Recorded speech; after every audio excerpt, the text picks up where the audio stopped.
And welcome, ladies and gentlemen, to another round, the 10th of the second season of the Snowstorm Open Wheel Racing Series. This week coming to you live from the virtual Canadian Tire Motorsports Park, our first trip north of the border this season. And what a venue to head to. Tonight's going to be a very, very interesting race, as we will soon go over, and you guys will soon find out. Just a quick disclaimer right off the bat. You may notice I'm not using the traditional mic I normally would for these broadcasts, having some tech issues in the background on my side. So tonight we're going to a backup mic. Hopefully it does the job. No, it won't be quite as clear, but hopefully it still works nonetheless. What it does mean, however, is that we can now get into tonight's broadcast and get you some intro information. First of all, we are going to go back to the, as it has been the last couple weeks, simulated Marshall. Again, we just because of the setup I've got going right now at the moment, we haven't been able to do the full proper on camera, but we will be very soon. So there is virtual Sim Marshall just hanging out there in lovely, well, I think it's Bowmanville. I can't exactly remember where Canadian Tire Motorsports Park is in terms of exact city, but nonetheless, we are here. We are ready to go for the 10th round of the season, and only 3 more races left to go. This is the second to last road course race of our entire season. And what a season it's been so far. Our championship battle, as we go over in just a moment, has been extremely close to this point. But we do have a returning driver who I think could definitely make a splash tonight. There he is on track, just finishing up his practice laps at the moment. The number 6 car of Max Preston, one of our Canadian representatives, a guy who's driven here at Mosport. Of course, not on this circuit. The venue we're running tonight is the formula track that is generally used for things like GT racing, for IMSA in the real world, and the karting track is separate, though located at the same venue, as we see Max getting a little bit of a tap there from Mitch Morrow, who goes by, who can also be quite quick tonight, as Mitch Morrow currently sits in second on the timing tower. There is one of our championship contenders. We'll show you the championship points to this point in the season in just a moment, but there is Andrew Bedrosian, currently sitting third in points, and actually surprisingly not on the top of the timing tower for practice, as he has been a number of times this season. Important to mention, as we see just below him on the practice leaderboard, whoa, Rich Foligno piles into the back of Andrew Bedrosian. But important to mention on the overall leaderboard there, we see Trevor Anderson right behind, but we do not see Nick Nickerson, and that is because your championship points leader, as we go into tonight's race with 349, is not here tonight, which would normally be an issue. The only caveat being that we do have a drop race given to each driver throughout the season, so Nick will just use his drop. He hasn't missed a race so far yet this season, so the points that he loses should not be too disadvantageous, if you will. But here's some information about tonight's race at Canadian Tire Motorsports Park and the venue itself, Canada's home of motorsport. Again, the first race we run north of the border this season. It was opened in 2006. We are running the high downforce package we've run for every road course race this season. Important to note, they have made some massive changes to the handling package for this car in the past week on iRacing. So since we last ran, I think it was the Homestead road course race with this car in this package, it has gotten significantly harder to drive. There's a lot more oversteer in the back end, and that is going to make these cars really tough to handle at a track at Mosport that already has a lot of high-speed corners where, maneuvering and handling at high speeds is the name of the game. So hopefully it won't be too difficult to handle tonight, and the guys will find a way to make it through without too much trouble. But we are in partly cloudy conditions, so pretty sunny, as you can see here at Mosport. We're running in the noon sim time, so it's going to be some lovely views today. And 217.8 kilometers in total. This race was originally 55 laps in length. It has since been shortened to 45 with the new package. The times are a little bit slower. And just generally speaking, there's a possibility we'll have a couple more cautions. So the laps have been bumped up there. But there you see on the right-hand side is the track map. So on the right side, you see your start-finish line. Then Clayton is the first set of turns there in 2 and 3. Then Quebec, turn 4. The Moss corner, I'm going to be calling it the hairpin most of the race tonight because it's the only hairpin-style corner on track and one of the toughest corners in the entire sim. Then Mario Andretti straightaway on the backstretch, going to be the longest passing opportunity of the entire race. Going to be plenty of chances for guys to make some moves there using the DRS they're given in these Formula Renault cars, and then the S's and whites, the final 2 turns. And next week we head to Auto Club Speedway for what I am positive is going to be one of the best races on the season.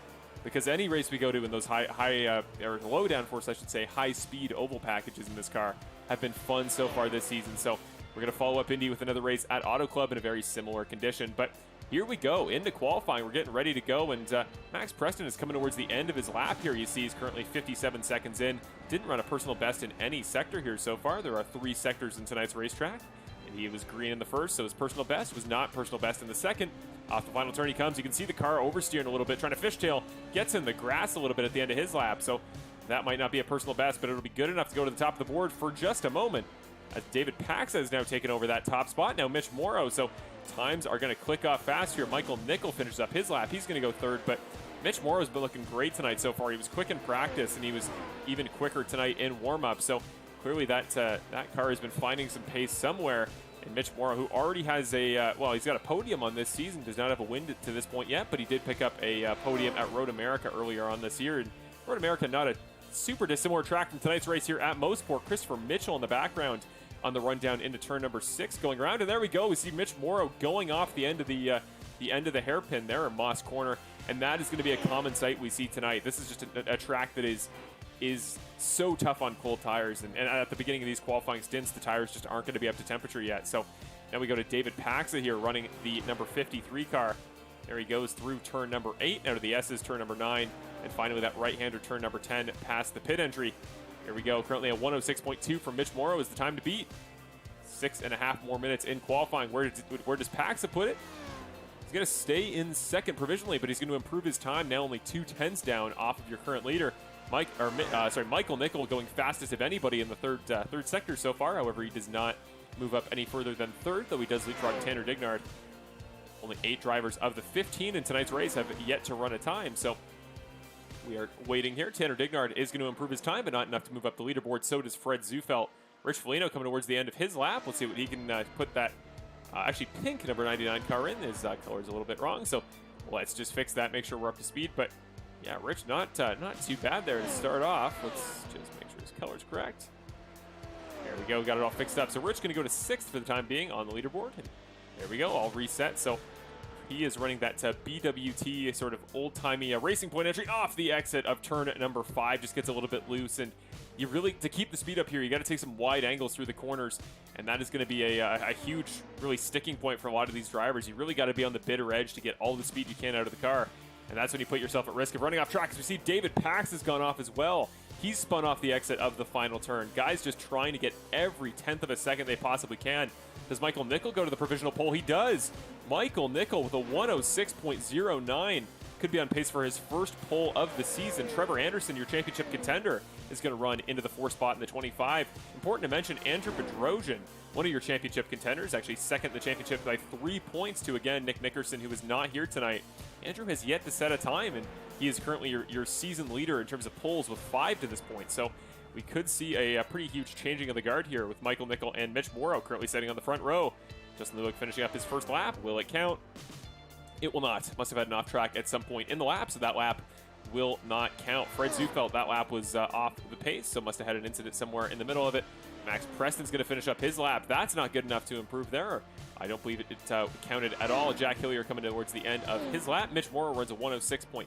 You can usually take about a second off of the posted times that are posted on the leaderboard, so treat that 107.4 more like a 106.4. Here comes Andrew across the start-finish line. Where will he put that car?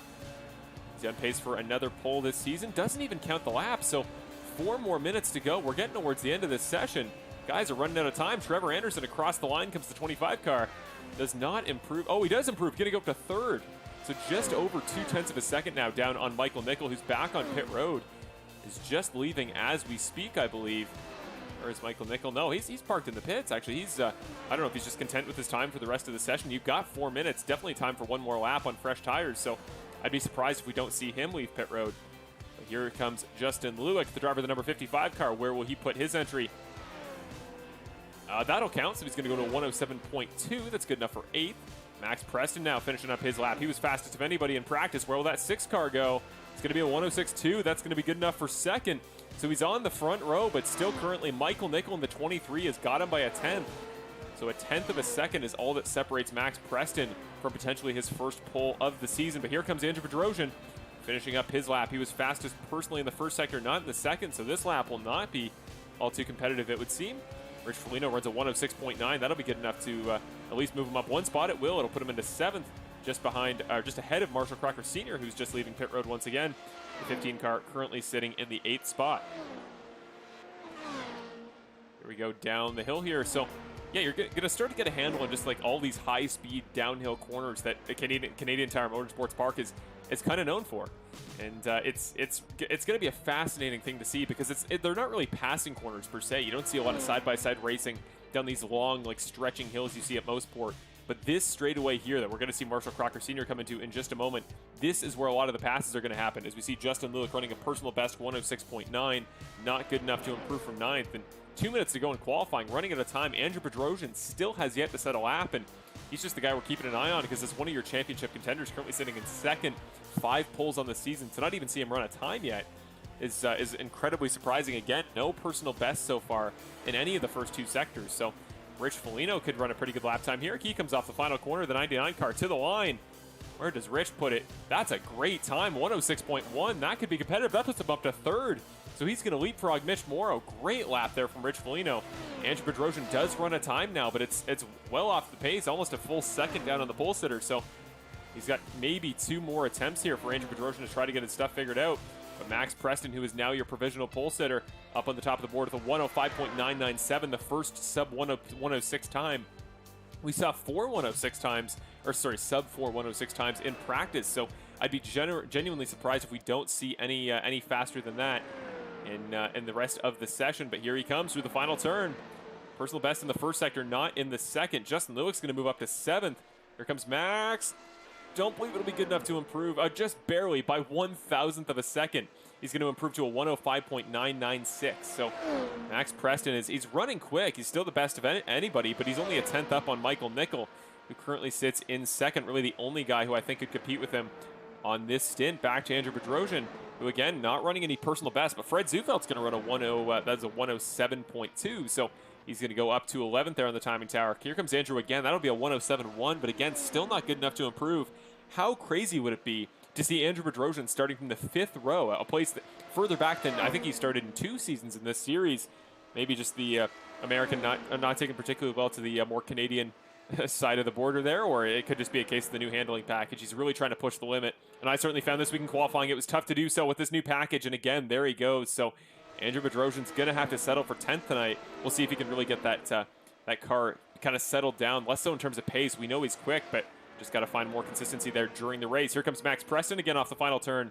This will not be his best lap. It'll come close. No, it will be. 105.9. These last sectors for him keep being quick enough that it messes with my telemetry. So the checkered flag out in qualifying. We got 15 drivers tonight, 16 drivers actually on the starting grid. Nick Nickerson making it last minute. I thought he was going to be a scratch tonight as he was just coming back from the NASCAR race today in his local Phoenix, Arizona. Max is going to go off the exit of the final turn. Fred Zufelt runs a time there, but he's going to stay in 11th in that 14 car for the time being. Jack Hillier, can he get a lap put together? He started after the conclusion of that last lap, so this lap will count if he can get it to finish. Running that all-new Canadian Mini Indy livery there for Jack Hillier. That is a good-looking number 44 race car. Go Leafs go there. You see on the back bumper. Here he comes through the final turns. Left-hander here you see through turn number 9. A little bit wide, but not a bad angle off of turn number 10. It's going to go to 13th on the leaderboard if it counts, but at least it's a lap time, and that'll put him ahead of a couple drivers. And it will. Jack Hillier is on the leaderboard as the final driver here in qualifying. So there you go, putting that new paint scheme on the board, and that is going to put him ahead of David Lakey, Dan Skilton, and Nick Nickerson, your 3 drivers tonight that have yet to set a lap time. Before we get into your final results here for qualifying and in turn your starting grid for tonight's race, let's first show you the championship order as we come into tonight's race at Mosport. Your championship leader is, well, that's a little bit scooched down. It is not David Lakey as shows up on top of the board when we load it that way. That is also not right. There we go. We get that graphic fixed a little bit. There we are. So your championship grid heading into tonight's race at Mosport. Nick Nickerson in the 2 car, number 1 by a single point over Andrew Bedrosian based on bonus points that we added after the race. So he is 1 point ahead. He's 13 ahead of Trevor Anderson, the final driver in that kind of top 3 battle for the championship that we've been watching play out all season. So Nickerson, Bedrosian, and Preston basically in this series to be quick. Apparently all you need to do is have Ann at the end of your name. After that, Michael Nickel there in 4th with 241. So a decent ways back. Won't be in contention for the championship, but certainly in contention for a very good overall finish at the end of the season. David Paxa has moved up into the top 5 in the points after last week, so he is going to be looking for another great performance tonight, maybe even move himself up into the 4th spot ahead of Michael Nickel.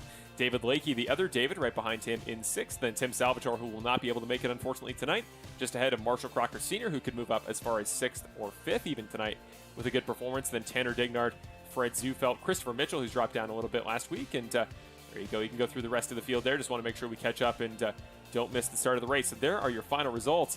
We'll show you the results for qualifying if we get the time, but everybody is getting gridded up and ready to go. Max Preston, your pole sitter, is looking locked and loaded and ready to start. So there is your qualifying leaderboard. We got our graphics stuck on screen a little bit here, so we'll just pull those down.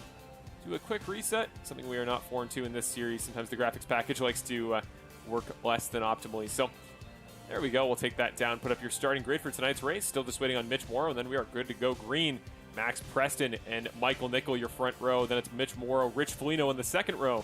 Trevor Anderson and David Paxa starting 5th and 6th. Then it's Justin Lewick and Tanner Dignard on row number 4. Marshall Crocker Sr. lines up alongside Andrew Bedrosian, who qualifies well back of his usual expectation tonight. Going to see if he can improve in the race. Then it's Fred Zufelt and Christopher Mitchell on row number 6. Jack Hillier and Nick Nickerson starting behind them in 13th and 14th. And round off tonight's field for your race at Mosport, it is David Lakey starting to the outside of Dan Skilton. There is your starting grid, and there is your pole sitter. Mitch Morrow is ready to go on the grid. Green flag dropping momentarily. Here we go. Max Preston, 1 light, 2 light, 3, 4, 5. We are green at Mosport for the 10th round of the second season of the Snowstorm Open Wheel Racing Series. Michael Nickel with a massive start in turn number 1. Well clear of Max Preston down into turn number 1 despite starting from the outside second grid spot. Great start for Michael Nickel. Down the hill we go here in turn number 1 and 2 and 3. Down the hill, everybody making it clean so far. Andrew Bedrosian and Christopher Mitchell already moved up past Marshall Crocker Sr., who's dropped back into 11th. Then we see David Lakey just passing Dan Skilton further back in the field. Everybody clean through the first couple of turns so far. Not seeing any issues on my telemetry. Anybody still moving up? We see Nick Nickerson's already up 3 spots there, and that number 2 car sitting in 11th at the moment. Now we see a side-by-side here briefly. Andrew Bedrosian getting down the inside of Christopher Mitchell. He's up another spot. Goes wide, though. Clips the curbing on the inside of turn number 6. Tanner Dignard has gone around. Driver of the number 51 going to slide all the way back to the end of the field because he got loose there at the end of Moss turn. Going to get back up to speed. Relatively little damage, if any, for the 51, so he should be okay to continue on now. But up to the front here, we're already starting to see these leaders kind of tuck in behind in a line, but they're very close. That great early jump we saw from Michael Nickel, well, it worked, but he didn't get insanely far ahead, as you see in the background there. Here comes Nick Nickerson, or not Nick Nickerson, Max Preston, the other ON driver. Here he comes, not too far back. Again, we're looking at the live gap, less than half a second between him and Mitch Morrow, who currently sits in the 3rd spot. So Mitch Morrow, again, we talked about he was quick in practice. He's only been improving race by race this season. And we are seeing so far tonight that that momentum he's sort of had in these last couple races is not dying off whatsoever. Justin Lewick now coming down pit road. If we could get a camera angle, that'd be nice. There we go. Justin Lewick, do you see damage to the front right kind of quarter panel of that car? He's having some issues. Trevor Anderson has gone around. So has Rich Foligno. So massive incident here. May see a caution momentarily. We have not as of yet. So Trevor Anderson dropping back behind Lakey, behind Skilton. Dignard's ahead. Hillier as well. So yeah, that was extremely costly for Trevor Anderson, who now gets back up to speed. The more costly issue was Rich Foligno. Let's see what happened to him, as he has jumped back to pit road and will need to take a quick repair. So this is the aftermath of that incident. Was it a case of contact, or was it just Rich getting a little bit loose up into Moss turn? You see Trevor in the background's already gone off. Yeah, just got wide. Tires just didn't want to get any traction there up the hill. I mean, cold tires, I think, on only the 2nd or 3rd lap would definitely be prevalent, but I don't know if it was just a late breaking point or what for Rich, but just the car had nothing in it, just slid straight through the turn. Here comes Trevor. I think he clipped the grass a little bit coming down turn number 5.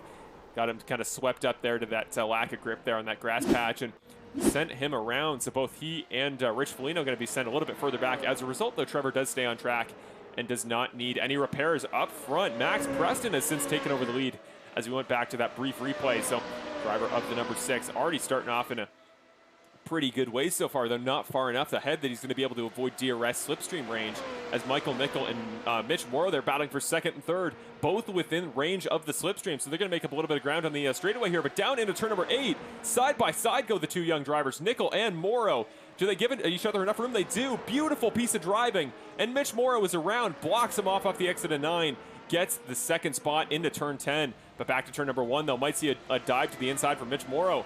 We don't yet, but great piece of driving from Mitch Morrow there. Sorry, Michael Nickel would be making the dive, I should have said. But what a drive so far for both these drivers. He's been looking great, has Mitch Morrow, and Michael Nickel there keeping up with him. The only question mark is how long do these two guys want to battle and really fight it out? Because if we happen to not get a caution to the finish, which I seriously doubt, but if we happen to, you know, Max Preston's just going to be able to drive away now. He's out of the range of the slipstream. He's 1.3 seconds up the road, so gotta think that's going to play right into the hands of Max the longer this battle goes on. Off the exit goes Mitch Morrow, right as he makes the move for second. It was a beautiful pass just a moment ago, but suddenly finding himself off the exit of turn number 6. There goes Andrew Bedrosian, who continues to move up from 10th in qualifying all the way up to 4th goes Andrew. But Mitch Morrow, heartbreaking there off the exit of Moss turn. Let's go back to his perspective here. Get a brief replay, your full Sun Racing replay to be exact, presented by CanadianMiniIndy.com. Where is Mitch Morrow? There is Mitch Morrow. So going to go to the onboard perspective here, coming up the hill just ahead of Michael Nickel. There he goes again, just no grip as he comes up the hill. This car, just the downforce is extremely lacking compared to what we've run in previous weeks. So just having trouble there, keeping it under him around the hill, but he does not pit this time by. So clearly does not think there is damage on that number 66 car, but he'll continue on just ahead of Christopher Mitchell, who's right behind him in the 6th spot, and then Fred Zufelt a little ways further down the road, back in first, or sorry, in the first turn, now the 2nd turn, but he's sitting in 7th position. Jack Hillier in that new number 44 scheme he's running, currently sitting in 10th, just ahead of Nick Nickerson, who comes down pit road this time. Must have had some damage or something. Yeah, he does. Front left side, you can see, so he's had some trouble. I know Dan Skilton went off the track momentarily just a moment ago.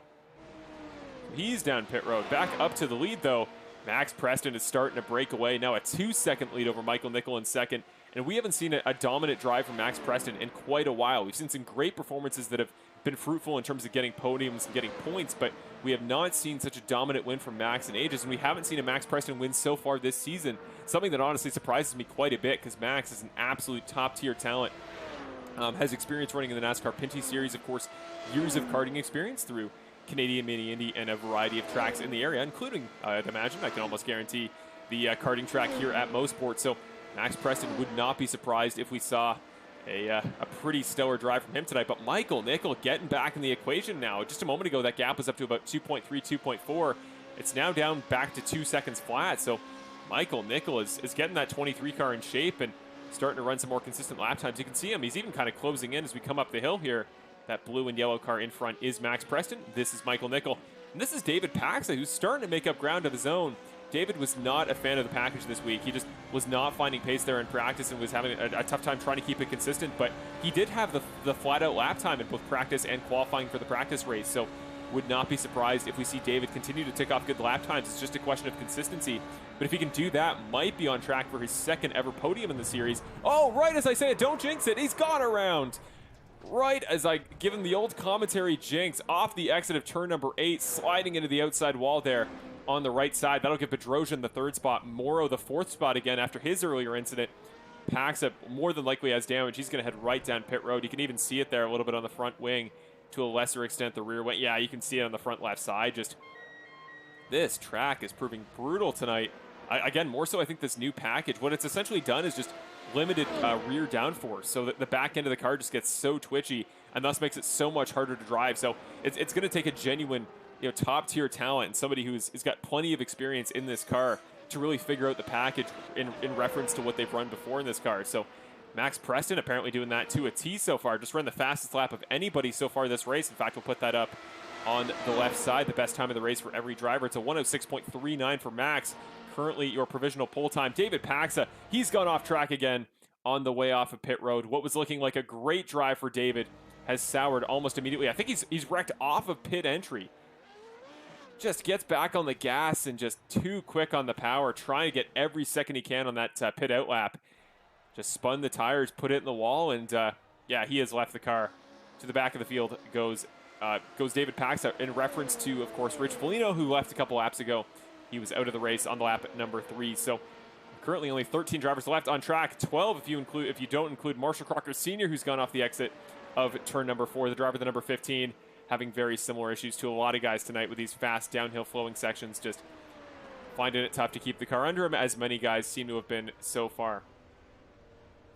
Back to the closest battle on track at the moment, which appears to be, if I'm not mistaken, between Fred Zufelt and Mitch Morrow, two guys that have had very different races so far, as they just narrowly get by Marshall Crocker Sr. there, who dives out of the way on the outside. But Fred Zufelt there in the yellow number 14 car, currently sitting in 4th, the best spot I think he's been in a while. I think since our race at Phoenix, or maybe our race at Indy a couple weeks back. So Not a bad night so far for Fred Zufeld, who gets a little bit loose off the exit of turn number 6. Here comes Mitch Morrow. He's going to be in the slipstream, might use DRS this time by, going to try to get by him as we come up the hill towards turn number 8. Going to peek to the outside. We already saw Mitch make a move around the outside earlier. Could we see another one? Wouldn't be surprised. Side by side they go. Fred Zufeld and Mitch Morrow. Here comes Mitch, going to go completely around the outside. Comfortably gets the move done. Must have had DRS on because he was much faster down the straightaway. And what a drive it's been so far for Mitch Morrow. He moves back up into the 4th spot and can now try to chase down Andrew Bedrosian, who granted is 12 seconds up the road at the moment. But we've certainly seen some quick lap times here so far from Mitch, so wouldn't be surprised if he really gets that car a move on and finds a way up throughout the field. Back to this battle, which may form up any minute right now. Trevor Anderson only 8/10 ahead of Christopher Mitchell in the 94 car, who sits in the 8th position.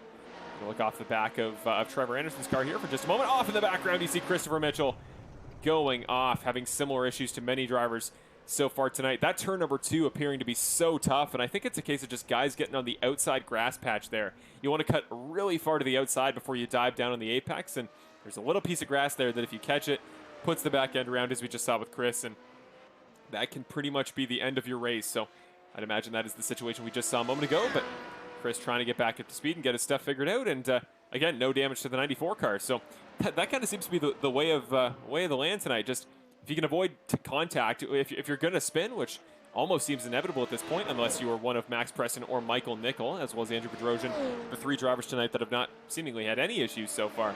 Unless you're one of those 3 drivers, it's looking like you're just going to try to, if you are going to wreck, try to minimize the damage you're going to take and try to keep yourself in the race. At least that's been the storyline so far. So Justin Lewick has gone out of the race here on lap number 9. In the 15th spot, he is going to leave. Whoa, Andrew Bedrosian, Max Preston are side by side. What happened to Max? I lost focus for 2 seconds. Look back on screen, and the fight between the 2 drivers that were nowhere near each other a moment ago has become the battle for second. What happened to Max Preston here?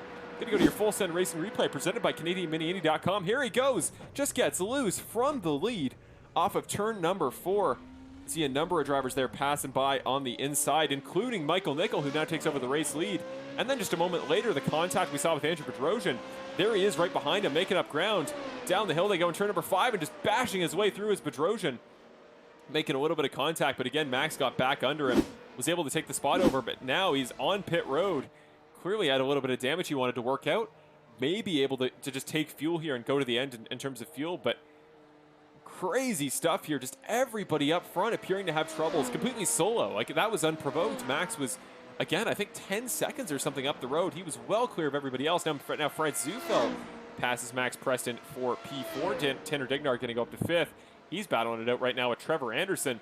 Going to put up your track map there on the top right of your screen. That'll give you a little bit more context for where your favorite drivers are on track. And boy, guys are starting to get spread out right now. So this is going to be a helpful graphic for this stage of the race. But going to go on board here with Trevor Anderson as he attempts to chase down Tanner Dignard. And dirty air going to be such a huge factor tonight as well, especially with the limited downforce in these cars. If you get in behind another car in line taking these high-speed turns, it just makes it so much tougher for the car to turn, as dirty air always does. So Max Preston, again, we're seeing having troubles. I believe he just left pit road and has since had another issue. A race that was looking so good for Max has just fallen apart. This is his outlap just a moment ago. Same turn he had the issue in. Turn 4 just goes wide. Just no turn in for that car. Clip the inside curb a little bit on entry.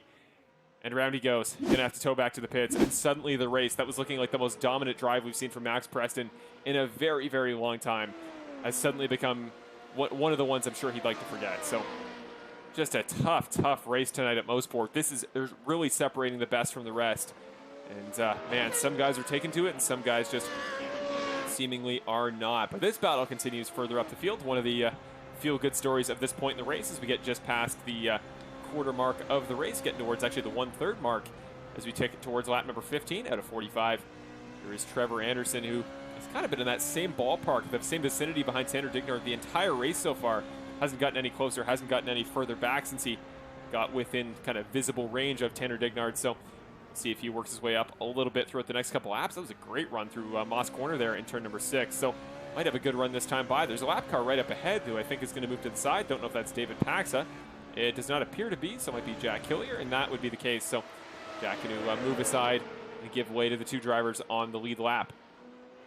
Dan Skilton for just a moment there was decently close to somebody else, but That battle has since dissipated. Here is David Lakey, gonna maybe battle it out with Nick Nickerson there. Remember, these two guys both jump overs from the Bandit Racing League, the other series we cover on this channel, and both guys worked together a couple weeks back in Indianapolis in that big Formula 1 giant oval race we ran before, the second of which will be next week in the semi-final, if you want to call it that, the second to last race of the season at Auto Club, back in these cars with a low downforce package. Andrew Bedrosian's gone off track in turn number 6. There goes Mitch Morrow to take over that spot, or no, that was the lap number 53 of David Paxton. So again, just nobody able to get in a rhythm, it would seem there. Off the exit of turn number 9 goes the 5 of Andrew Bedrosian, who stays in second. You see further down the road is Christopher Mitchell, not even Mitch Morrow, who's only just coming out of turn 6 now. He's still in third for the time being, but is a full 8 seconds back of Andrew and only 4.5 seconds ahead of Fred Zufelt. So everybody getting spread out at this point. And again, the only battle on track is between these two gentlemen, those being Trevor Anderson and Tanner Dignard. Back to the onboard here for Trevor Anderson. I don't know what it is about that angle that does not work for Trevor. So I'll show there, you see on the bottom left his best lap and his last lap time, a 107.3 for his best, the last of 108.0. That's pretty competitive as we see Andrew Bedrosian coming down pit road now. So going to try to repair any damage he took there from that off-track run there in turn number 6. I'd imagine he's going to take a quick repair and head back out there. And Mitch Morrow, who now takes over second position. Remember, he started in third, his best qualifying performance of the season. His best lap time's a 106.6, decently competitive in the grand scheme of things. See how that compares to Michael Nickel, your current race leader. Michael Nickel's best time, a 106.7, so very comparable. And it's fascinating to see the way guys are driving, because if you want to know that these guys are just trying to run for consistency, whoa, Michael Nickel! Off he goes. This is turn number 8. Gets loose. Keeps it on track. Slows it down. Back up to speed. What a series of laps. Holy cow. There we go. Now he's going to pit road. 30 laps to go. Should be fine on fuel, but every driver on track, I feel like at this point, has had some sort of incident. Ladies and gentlemen, I don't even know how to put this. This package is tough. Downforce is at a minimum. Especially in the rear, is possibly most detrimental to not have. But what an event we've seen so far. Mitch Morrow back to the lead, and it's really just becoming a case of who can minimize mistakes, and again, just who can make those mistakes in the most optimal part of the track. Where Mitch Morrow just went off, or sorry, Michael Nickel just went off in turn number 9. There's just a giant grass patch there. Didn't hit a wall, kept the car up to speed. I think just pitted a moment ago, so. Is going to be fine on fuel till the end. So he's now in 5th position, just behind that battle between Trevor and Tanner Dignard. The battle that has actually switched spots. Trevor, I think, capitalizing on where those drivers came out of the pits, and as a result, will take over possession of the 3rd spot. So the guy who started all the way back, well, not all the way back, but back in 5th, dropped back after an early incident when he went off track. I think he went back to 14th on the very first lap. Has since rebounded, and a guy who really needs a good finish tonight and to stay in championship contention.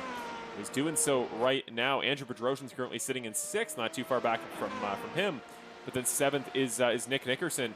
So his championship rivals are a couple positions back, close enough that I think the points battle would almost be tied between the top 3 if it were to finish where it is right now. Down the inside, though, Tanner Dignard fighting back. He's looking for his first podium of the season. That 51 car is looking pretty good right now. Pete to the inside there in turn number 8. Had to back out in turn number 9. The guy that I don't think he wants to see right behind him is the guy that was just leading the race, that being the number 23 of Michael Nickel, who's really rebounded there since that incident a moment ago. Ran a good lap time last time by. So he's going to do whatever he can to kind of settle in a rhythm, maybe click off some lap times. Fred Zufeld's very quietly having a great race there, sitting up in 2nd. So good to go to Fred Zufeld's perspective, see what he's doing in terms of lap times. And personal best time of 107.4, a second back of the best time of Morrow and Nickel. But that tells you everything you need to know. Fred is just driving a perfectly consistent race right now, up 9 spots from the start. He is kind of the epitome of what I talked to the guys about in the pre-race drivers meeting, just consistency, just get in a rhythm, figure the track out, figure out your line, and just click and execute. And that's exactly what he's doing right now. So Fred Zufelt will be a very feel-good story here to see him get his first podium of the season in his debut season with the series. Back here to Michael Nickel's perspective as we watch him try to chase down Tanner Dignard, who kind of backed off Trevor Anderson that time and did make up some ground here down the Mario Andretti straightaway, but not enough to get him into turn number 8. Important to mention, Marshall Crocker Sr. has also gone out of the race on lap number, I believe we are at 17 right now. So Marshall Crocker left a couple laps back and will be registered as the 14th place driver in the final standings. Only 13 left in the race, the furthest back being Jack Hillier, only 2 laps down. So everybody's still within the realm of the lead lap there, so not unforeseen that somebody could maybe get back in the top 5, maybe top 8. I think any further than that is going to be tough. But yeah, what a race so far. Mitch Morrow up front since that earlier incident. Remember, he took a pit stop, got back on track, tried to get back in a rhythm, and since then he has figured it out. Is driving away from Fred Zufelt behind. Actually going to go to a lap time comparison here between him and Fred in behind. You just see it. Like, Fred is running great. He's running consistent lap times, but those low 108s, mid 107s from Mitch these last couple laps on decently old tires, they are proving effective right now as he's breaking away by about a second and a half every lap. And he should do it again this lap. He's right in behind Dan Skilton, who hopefully shouldn't give him enough dirty air that he gives him trouble. Just going to move it aside to the inside. So nice sportsmanlike move there from the driver of the number 12, that being Dan Skilton. We're going to go back and keep an eye on this battle for third between Trevor Anderson and the still fourth Tanner Dignard, as well as Michael Nickel not too far behind. But we are also going to go to a brief side-by-side commercial break. So a crazy race so far tonight, ladies and gentlemen, here in the Full Send Racing Network's 10th round of the Snowstorm Open Wheel Racing Series season this week at Mosport. What a race it's been. Your championship contenders having very, very different nights, but are all still in contention. And up front for the lead, it is Mitch Morrow clicking off the lap times. We will be back in just a moment. Going to go to a quick side-by-side for the 10th round of the season at Mosport, presented by Full Send Racing Network.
We are back here live for the Full Send Racing Network's coverage of the 10th round of the second season of the Snowstorm Open Wheel Racing Series tonight from Canadian Tire Motorsports Park, aka Mosport.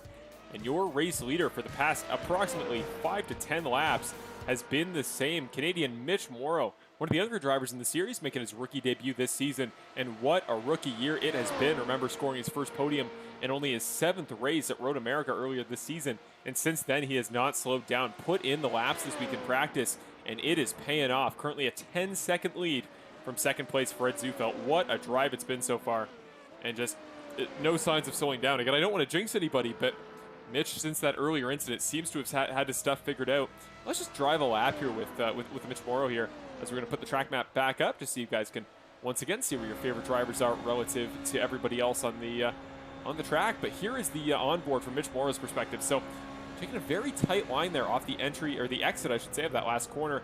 Not cutting it too tight to the curb, though. We did take a little bit of curb at the end there, so trying to minimize contact with the curb, make sure the tire doesn't get caught, and spin the back end of the car around. Again, very wide through here. Pretty late braking point. Going to go all the way down into second gear. Going to go actually down to first gear. Very interesting that he shifts down that far, but I guess as long as you're keeping the car stable, it would give you a better runoff off the corner, which he did. He kept it very wide, didn't attack the curb or anything like that. I'd imagine we'll see here He's probably going to come a little bit close to the curb towards the beginning of his entry, but I don't think he'll stick with it too far around the corner just to try to keep it safe and make sure he doesn't make any contact that could spin the car. No, very close to the, actually taking a lot of curb there at the end, so impressive lines here from Mitch Morrow. Going to cut it tight in the final turn. Mitch Morrow is looking good there in that number 66 car. We're going to jump away before I jinx him too much, but yeah, really impressed with the consistency we're now seeing from him, despite what is, again, a very, very quick line he's running at the moment. Back to second place, though. Fred Zufelt, what a race it's been for him. Another rookie to the series, only making his debut within the, I think, last 5 or 6 races. But since he made his debut, he has been a factor in every single event, scoring top 5s, top 10s, really consistent.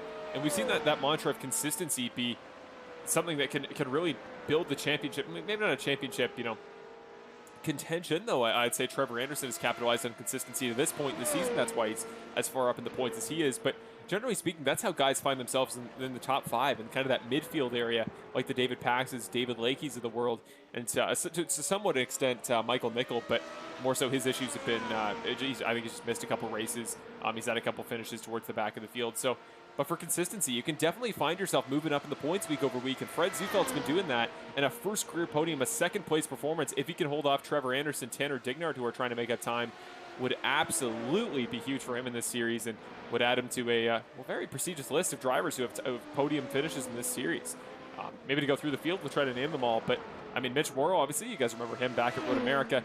He got his first podium in this series, and then, whoa, got a little bit loose there in the entry of turn number 2, so again, we won't stay on him too long to make sure we don't jinx him, but yeah, other than that, I mean, Fred Zufelt, again, could be on pace for one tonight. David Pax has gone off track, and that is massive front nose damage, just no front wing on that number 53 car.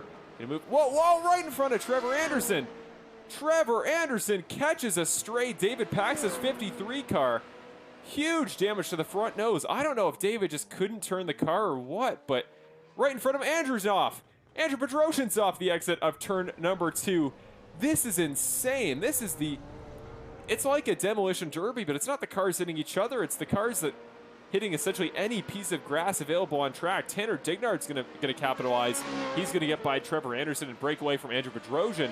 He's only 5 seconds back of Fred Zufelt. He could find himself getting a first podium of the series, at least so far this season, but Trevor Anderson just got absolutely hung out to dry. Let's get a replay on that incident there, because that was just super unfortunate. Blind corner, you don't see him at all. Oh, David Pax is just, I don't know if he was trying to move aside, given the inside the line, but whatever happened, he jumped right in front of Trevor Anderson. So he's going left, trying to keep it straight. Oh, the car just wouldn't turn. Had a ton of damage from that wreck off the outside of turn 1 there, just a corner before. And Trevor trying to make it back to the finish line. Let's go live to his perspective, see what he's dealing with handling-wise. Yeah, like he's holding the wheel 45 degrees to the left. Like, you know, what more do you need to see? So clearly he is having some issues getting that car around the track, and that's going to give Michael Nickel possession of the number 5 spot. So he's back in the top 5 after a great qualifying performance, a great start to the race, and then kind of an unfortunate series of events there to put him all the way back in 7th just a moment ago. But it's also going to give Nick Nickerson the 6th spot. And for your championship contenders now, this changes things even more, because here comes Trevor Anderson down pit road. This will be his last pit stop.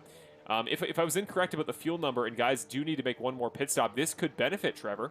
Or maybe not benefit per se, but could minimize the damage if he can take all the fuel he needs to the finish right now. Get his quick repair, obviously. There you go. You see the 25 car now without damage. Mitch Morrow coming down pit road. So I think guys might need one more stop for fuel, because Mitch, I don't think he'd be pitting. He pitted, I mean, a decent ways back, close to like lap 20, but he's pitting again. It clearly means he needs more fuel. So Fred Zufelt's going to lead this lap, but Mitch Morrow will make his final pit stop of the race. And again, if he can just make it smooth sailing to the finish, not let Fred get too many quick laps here as he returns to the racetrack, and I don't believe he will. A gap of 12 seconds. I think even if Fred had to pit here, he'd need to go back 8 or 9 seconds of Mitch, so he's going to need some fast laps here. But Mitch, as long as he can keep the car on track there with those cold tires he's about to have, he should run quick enough lap times that he can stay up in 2nd, and again, maybe go for his first career win in the series. So what a great story that would be if he was able to do so. But here we go, back to Andrew Bedrosian, who now moves back into the top 3, a place we are not unfamiliar with seeing him. He last pitted on lap number 13. So if, as Mitch did, guys need to make one more pit stop to the end of the race,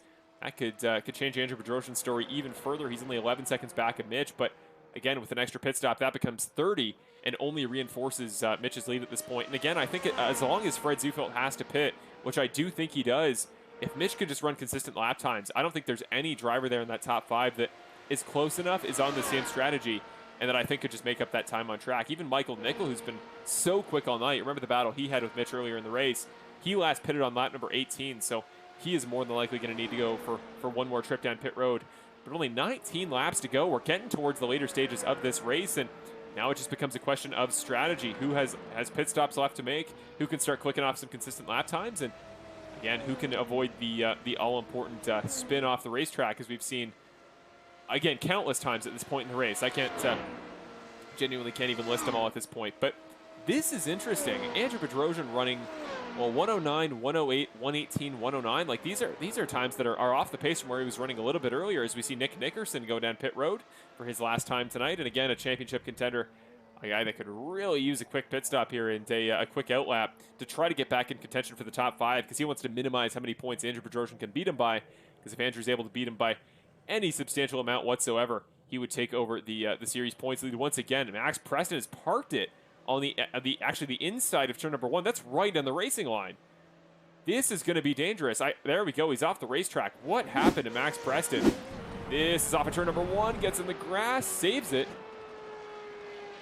Okay. Max just brings it to a stop. I don't know if this is a hardware issue or what's going on. But that was a controlled stop, so it's not like he lost vision, or not like it's a hardware thing as far as I can tell. But I don't know, maybe having trouble with his sim, his computer, just maybe if he was blinking a little bit, wanted to head off the track, whatever it was. Again, he was the most dominant driver at the start of tonight's event. Remember, he was your pole sitter, led a considerable portion of the beginning of the race, and then had that incident when he ran wide in turn number 6, and he is now out. Same with David Paxis. So the race of attrition, if I've ever seen one. Mitch Morrow back on pit road again. Why is he on pit? Damage to the front left. Mitch Morrow, who was running, again, so well all night, has gone back to pit road. What happened for Mitch Morrow? Just a moment ago, he passed for the lead, it said. Fred Zufelt, who pitted just a moment ago. What? Whoa, wait, I'm sorry. What happened there? Oh, okay, that is heartbreaking. Again, a similar situation. I don't know what it is in turn 1. We're going to go to Fred Zufelt's perspective. I think guys are trying to get out of the way as we see Fred. I think he got a little bit wide, did the exact same thing we saw a moment ago with Max. Got in the grass off of turn number 1. Or sorry, turn number 4 this is. What was that?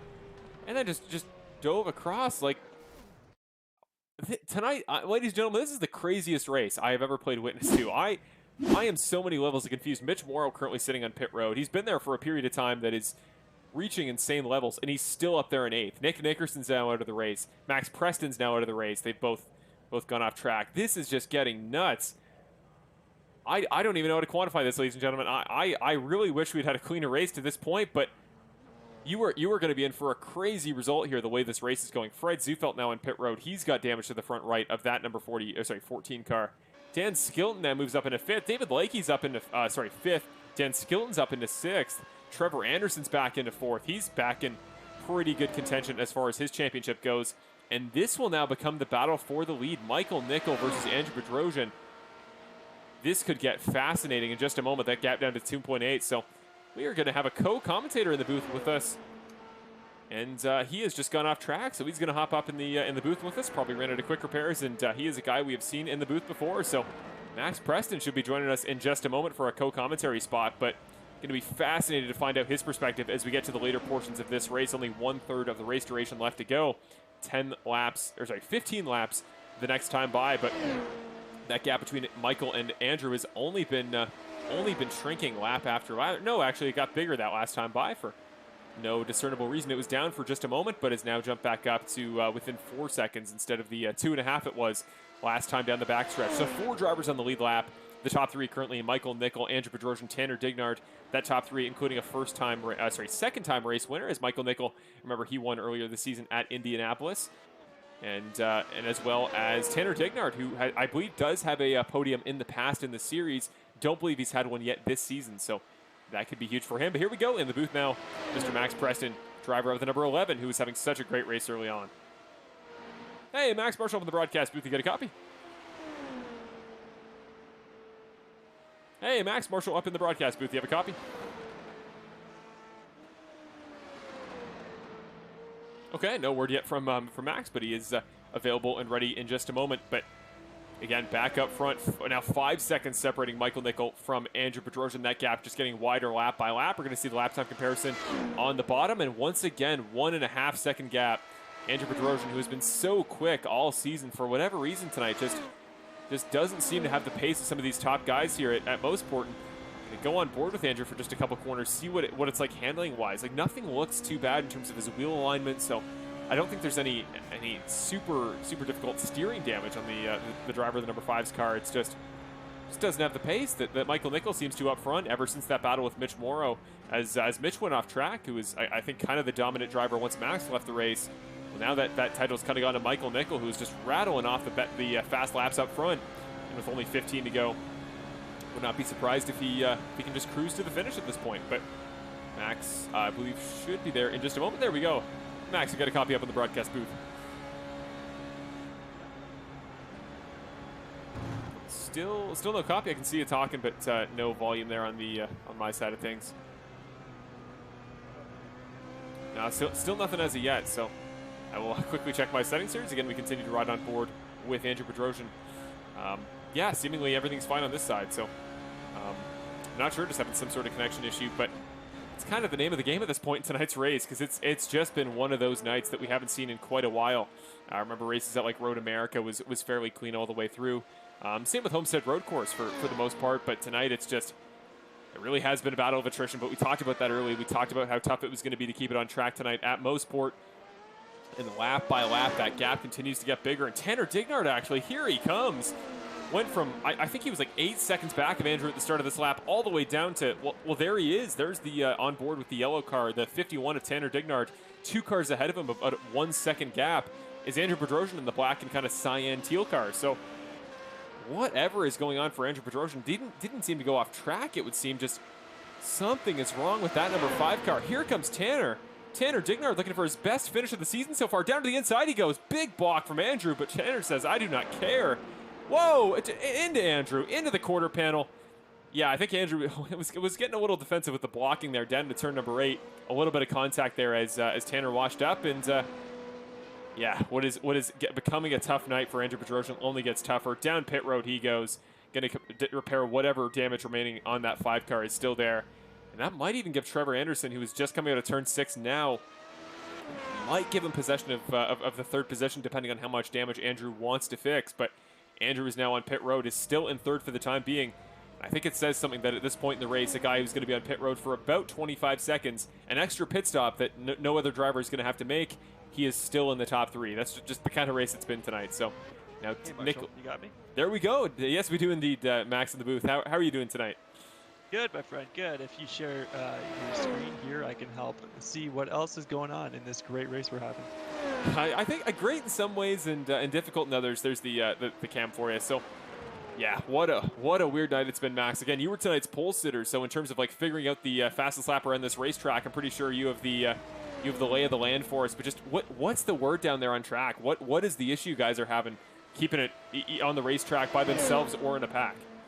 Yeah, so you know, from my perspective specifically, it's almost like a light switch, right? It's just you have, you know, tons of entry grip, tons of mid corner, tons of exit, right? You can comfortably stay about, you know, 30% on throttle coming into turn 1, right? And just do a quick lift and back on. So everything is nice and easy and smooth. The problem is that on, I would probably say about after 12 or 13 laps of good consistent racing on those tires, they just immediately turn off. And it depends on where they turn off and what corner, and it seems to be different. So I was on the microphone with Justin, and Justin was having issues as well. And for me, you know, admittedly, I'm always the poster child for having should have practiced more, but didn't. It kept catching me out pretty quick in the race, and all of a sudden I was out of fast repairs, and that was it. So it's great to see guys still on track here and still dealing with it, because I have to say it's extremely difficult to predict what was going to happen. But as soon as it started to step out on you, it was almost like the tires instantaneously overheated, because for about 5 or 6 turns after that, it was nearly impossible to keep it on track. What do you think the drivers can do from their perspective to try to, deal with the times or the attrition? Do you think it's just a case of, wider entries and exits and just taking a safer racing line, or do you think from this point is it one of those tracks, Max, where you kind of got to be running your fastest in order to keep it on track, and if you kind of stop paying attention and you start driving conservatively, that's when you make mistakes? Yeah, there's two specific corners that that everyone on track would know really well. Turn one, of course, you have a bit of a bump on entry. It's like that in Mosport in real life. It's like that in Mosport in iRacing, and it's just the way it is, right? But it's that one little bump on the inside curb, just as you're rounding around pit wall there. That's what really upsets me. So, just that little compression in the suspension just makes the car get just a tiny bit unsettled, and that's where the issues start happening. Normally on a car like this, your high speeds are going to be pretty straightforward because it's tons of downforce, and it looks like we have someone missing a front end here, Marshall. Just going to draw your attention here. But yeah, it looks like these cars have tons of grip on the high speed, but this track is just instantly goes away underneath you. So back off on throttle, back off on entry, just play it like you're driving in snow and ice is the best advice I can give. Or else, we're going to see tons of what we just saw on camera here right now. And we have been, seeing guys deal with it, including myself, had a difficult time. Being the fastest doesn't matter. Being the longest lasting is what's really going to be, true in a lot of ways. Yeah, well, with only 10 laps to go here, doesn't have to go much further. Does Michael Nickel, your current race leader, by a full 26 seconds. This is a gap reminiscent of the old days, Max, way back in the series when we had some of those longer events that had some pretty insane finishing gaps. I think so far this season we haven't seen a race that is nearly this hard just to conquer as a driver. We haven't seen a race with this high attrition levels, I think, all season. And certainly with the gaps we're seeing, only 5 drivers now on the lead lap. Could be, in just a moment, that could be down to 4 as Mitch Morrow there we see, just going by your screen now, is being tracked down by Michael Nickel, the guy he was battling earlier. But I got to ask, as we see somebody went off, that is, I think that was Jack Hillier, it may have been. Yes, it was the driver of the number 44 is going to go off in that same corner so many guys are having trouble with. We saw in the replay, Christopher Mitchell went off in turn number 1 as well. He is still on pit road as we speak, so waiting for Chris to get some repairs and get back on track. But yeah, Michael now 26 seconds ahead, could almost wreck, get back on track and still be fine. Fred Sufeldt's off as well. He's gone off the exit of the Moss corner there in turn number 6. But I gotta ask, Max, so with this new package that appears to be so much tougher than the old one, like this track was tough in the highest downforce setup we used to have like a week ago before they made the changes to it. It wasn't too bad here at Mosport. It's since gotten so much more difficult. When we go to Circuit Gilles Villeneuve in 2 weeks after next week's oval race, the final oval race of this season, at Circuit Gilles Villeneuve, knowing that track compared to this one, it's a lot more close corners, a lot more walls, but a lot less like high-speed corners. Do you think the lack of rear downforce might be a little bit easier to deal with for the drivers at the Canadian GP versus tonight's race? That's a great question, and I think what it's going to come down to are guys like what we're seeing right now with Michael Nickel. Guys that can adapt to it, guys that can think on their feet and just stay consistent, right? Because that was the major thing that helped me out at this race was, we could put fast laps down all day long, but who's got that consistency? Who's avoiding those bumps, those crevices in the track? Circuit Gilles Villeneuve has tons and tons of those, right? Turn 1, entry curb, you have to hit it, you're just smashing curbs in a shifter cart, right? You have to just really attack it, but by attacking it, you unset the car, right? There's about 4 or 5 turns at Circuit Gilles Villeneuve that are like that, and unfortunately, 3 of them end up directly into a wall. So it's going to be really interesting because, what we've seen with this update, Marshall, is not only do you have to change your approach into each and every turn as the race unfolds like you normally would, but we've actually got a new element, and I would say that you almost have to adjust your line, your entry line, your exit line, your mid-corner line, and getting back on throttle. So it's about the guys who can really stay consistent, but at the same time improvise a little, because with this new update, who knows what this car is going to handle like, and especially this late in the race. I said to Justin on the microphone when I took the lead of the race, I said to him, I said, this is the most nerve-wracking race to be leading right now.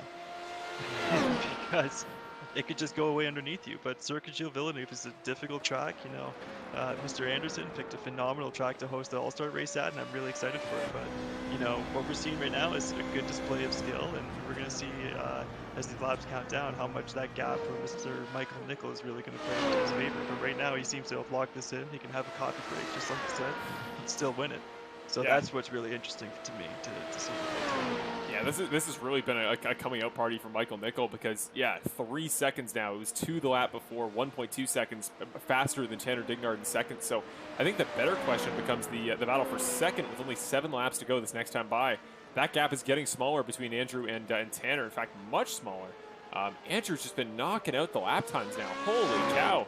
Last time by, he ran a 1:07.4, so that's comparable to the times you were running at the start of the race there, Max. So with only 7 laps to go, he's making up like 2 seconds a lap. Do you think that's just a case of tires? Like, there's no real damage on Tanner's car, or do you think, like, from what you could tell, did Andrew have pretty good pace? And he was off the pace for a while, but I have the feeling that might have just been damage. So I know the answer to this question, and it was one that I was trying to convince Mr. Paxa to listen to me before he and I both got into leaving the race. But I'm actually going to ask you the same question, Marshall, which is, do you think that this is something to do with tires, or do you think that this is something to do with track experience? I think it's got to be a combination of both. I think knowing the grooves here at Motorsport, like this track, especially in the sim, is home to so many little niche bumps that I was having trouble with in practice this week. Turn 1's got some really rough ones. Same with the up Moss corner in turn number 6. So it's one where I think the more experienced guys can kind of know where the divots are and know where the lower downforce package is going to have trouble. But I personally found more so than a lot of other drivers this week, tire wear was a bigger thing than most people were mentioning. Yeah. And the car is driving on the bitter edge. The more laps you go, it's not a case of pace. It's just a case of drivability and reliability. And if you don't have that fresh rubber to kind of keep the grip up through turn number 6, that could give you trouble. So I think more so it's a track experience thing, but I thought tire wear might have been more of an issue than many were expecting it to be. I said to David, this is a $10,000 weekend and it's spent all on tires, David. Yes. Pretty much that's as simple as it gets, right? Because when I pit after I had my little oops moment, my mulligan, I put new tires on it, bang, I was hitting, 4/10, 5/10 out of my qualifying time, so it was 106.5, right? And that's what I was doing earlier on in the race as well. And so this could be, if it was done properly, you could have seen 2 or 3 sets of tires go on with enough fuel just in the first pit stop to last you the entire race. And if you get enough of a gap, those tires, I'm telling you, are worth at least 1.5 to 2 seconds of pace, consistent pace.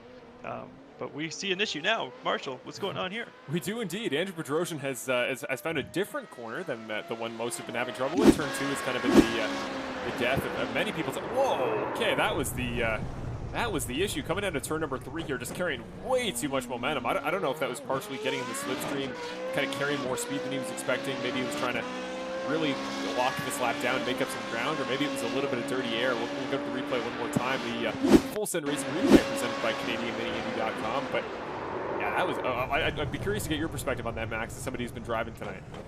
Well, hell of a save, number 1. Yeah. Yeah, very much so. Keep it out of the wall. Good for him.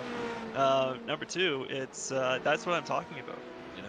That's exactly what it is. You could just out of nowhere be caught off guard by the car like this, right? And it makes you a bit silly. But as you know, the race is so late. Let's see what Bedrosian's lap times are now after he had that. I call those pucker moments, right? The moments where you just about hit the wall, but you don't. And you're like, all right, well, let's keep going. So let's see what his lap times are like now. But if his lap times drop off, that means his tires dropped off. But if they stay running it, maybe it was just a little mistake. Here comes Mitch Morrow, who dropped back into the 5th spot there a little bit earlier. He's now trying to chase down Trevor Anderson, who's going to want to conserve every championship point he possibly can. Came into tonight only 13 points back of the championship lead that was held by Nick Nickerson. Should be held by Andrew Bedrosian as long as he can come home for a podium tonight. But yeah, this battle could get close in just a moment, and that battle for second is already getting closer once again. We're going to have 4 laps to go here at the end of this lap. It's actually 3 to go here when we cross the line, but Michael Nickel has already crossed the line to this point. He is well clear of everybody else on the racetrack, 38 seconds ahead of second place, a gap we have not seen in this series since it became the Snowstorm Open Wheel Racing Series last year. But again, the pace just seems to be on the side of Andrew Bedrosian. He is tracking him down each and every corner. Got to think there's a little bit of damage there on Tanner's car, but Only 4 laps to go. The question is, can Tanner defend from Andrew and maybe try to use that dirty air to his advantage? But here is the battle. Trevor Anderson and Mitch Morrow were side by side for a very brief moment on the entry to turn number 9. Got through turn number 10 together, but Mitch is tracking him down. Trevor, curious to know from your perspective, where are the passing zones tonight besides that long backstretch straightaway? Where do you think guys are going to be able to find time? No, that's just it's an incredibly tough track to pass at, right? Turn 3 entry has always been a favorite spot if you can get the run. As we're seeing right now on Mitch Morrow, he's trying to sneak up on there on Mr. Trevor Anderson, right? He's got the advantage. Mitch in second place. He's got the draft. He's got the he has time on his side at least, right? And it's all about what he can do. But if you ask me, turn 3 entry is a pretty gnarly spot, but the back straightaway, at the end of the back straightaway, like we just saw right there with Bedrosian taking over on Tanner's spot right here, that's exactly where it's going to happen. But now Bedrosian's in the hot seat, right? Because now he's creating a draft behind him, and let's see how that plays out with the last couple laps of this race, Marshall. Yeah, 3 more to go. I think with the pace, though, that Tanner had relative to Andrew through those low-speed corners, I think Andrew's just going to break away too fast. He's got that gap already up to a full second between Andrew and Tanner, so it's looking like Andrew, after a very difficult qualified all the way down to 10th, has since recovered all the way back up to 2nd, and that is everything he needs to do tonight for his championship hopes, especially with championship rival Nick Nickerson going to finish all the way back in 11th tonight. And here we go. Again, we see Mitch Morrow a little bit tighter there, trying to stay out of the dirty air, I would imagine there, Max, down on the inside there. And how tough is that as a driver? Because you got to think, in order to avoid the dirty air, you got to run the line that the driver in front of you isn't. But that's going to kind of force you into some unusual lines that you wouldn't normally run, wouldn't it? Yeah, it would, but this car that I find, Marshall, has so much torque and has so much power under it that you can run that tighter line and bleed it out of the throttle. For myself, I naturally run quite a different line than a lot of drivers do anyways. I tend to have a bit of a tighter earlier entry, try to power out of the corner of the exit. So for me, I don't typically struggle with dirty air, but for a lot of the drivers here, it creates some significant issues, especially the higher speed corner, right?